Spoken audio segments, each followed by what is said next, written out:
1980 সালের পূর্বে আমাদের দেশে সাধারণত গৃহস্থালী যে পশু পাখি ছিল এগুলোই আমাদের পোলট্রি শিল্প হিসেবে বিবেচিত ছিল। তো 80 দশকের পরে গভর্নমেন্টের অনুকূলে সরকারিভাবে এটাকে একটু এগিয়ে নেওয়ার চেষ্টা করা হয়, যার ফলশ্রুতিতে পরবর্তী অবস্থায় আমরা আমাদের পোলট্রি শিল্পে নতুন নতুন কিছু বার্ডস, কিছু পাখি, মুরগি, হাঁস এগুলো যোগ করি ধীরে ধীরে।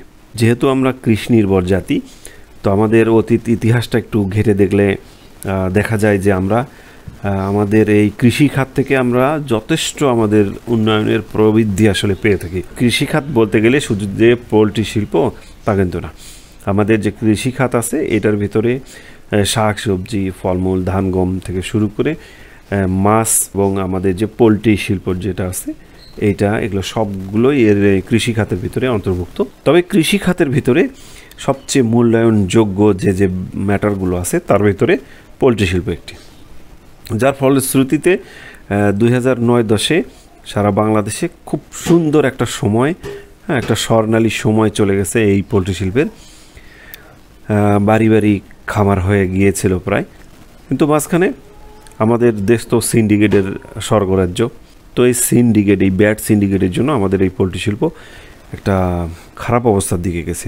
আপনি একটু ভালোভাবে নজর করলেই দেখতে পাবেন প্রায় ম্যাক্সিমাম গ্রামের প্রত্যেকটি বাড়িতে ভাঙাচোরা নরভরে পোলট্রি শেড যে ছিল বোঝা যায় একসময় ছিল, কিন্তু এখন নেই। সেটার ভিতরে এখন বিভিন্ন ওয়েস্টেজ, বিভিন্ন বস্তা, বিভিন্ন খড়ি, পাতা এসব সংগ্রহ করে রাখে, মানে পড়ে আছে, নষ্ট হয়ে গেছে, সেটাকে তো একটু কাজে লাগাতে হবে।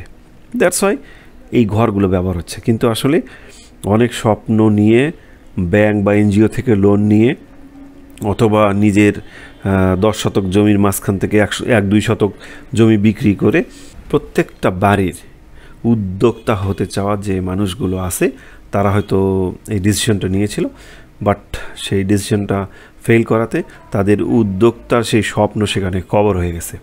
কিন্তু আমাদের উচিত ছিল, আমাদের দেশের যারা ঊর্ধ্বতন কর্তৃপক্ষ ছিল, উচিত ছিল উদ্যোক্তা হতে চাওয়া মানুষদেরকে সাপোর্ট করা। এভাবে করে 2000 দশকের পরের যে চিত্রটা সেটা একদম আলাদা ছিল। সেখানে আমরা দেখতে পেয়েছি বিদেশি বিনিয়োগ এই পোলট্রি খাতে অনেকটা বেড়েছে। এটা হাস্যকর শোনালেও সত্য যে বিদেশি কোম্পানিগুলো যারা বাংলাদেশে এসে ব্যবসা করতো, সেই কোম্পানিগুলোকে বাংলাদেশের বিভিন্ন ব্যাংক খুব স্বল্প সুদে তাদেরকে অর্থ দিয়ে তাদেরকে উপরে তোলার চেষ্টা করছেন। তার প্রেক্ষিতে তার কয়েক গুণ বেশি সুদে বাংলাদেশের যে উদ্যোক্তা হতে চাওয়া সেই মানুষগুলো তারা ঝরে গেছে। তবে যারা ডিসিশন গ্রহণ করেছেন তাদেরও কিছু কিছু সমস্যা আছে। সমস্যাগুলো আমি বলছি। নাম্বার 1, সমন্বিতভাবে পোলট্রি যে নীতিমালা আছে সেটার অভাব ছিল। নাম্বার 2, দুর্বল ব্যবস্থাপনা, কারিগরি কোনো দক্ষতা বা কোনো ট্রেনিং ছাড়া এই কাজে নামা। নাম্বার 3, পোলট্রি খামারে বায়োসিকিউরিটির পর্যাপ্ত অভাব।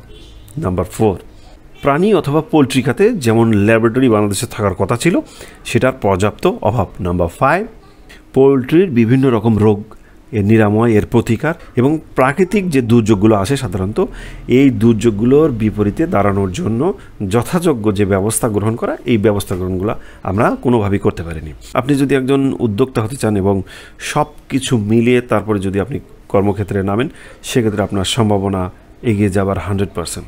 সো সবাই ভালো থাকবেন, সুস্থ থাকবেন। দেখা হবে আবার বিজনেস স্টাডির নতুন একটা পর্বে।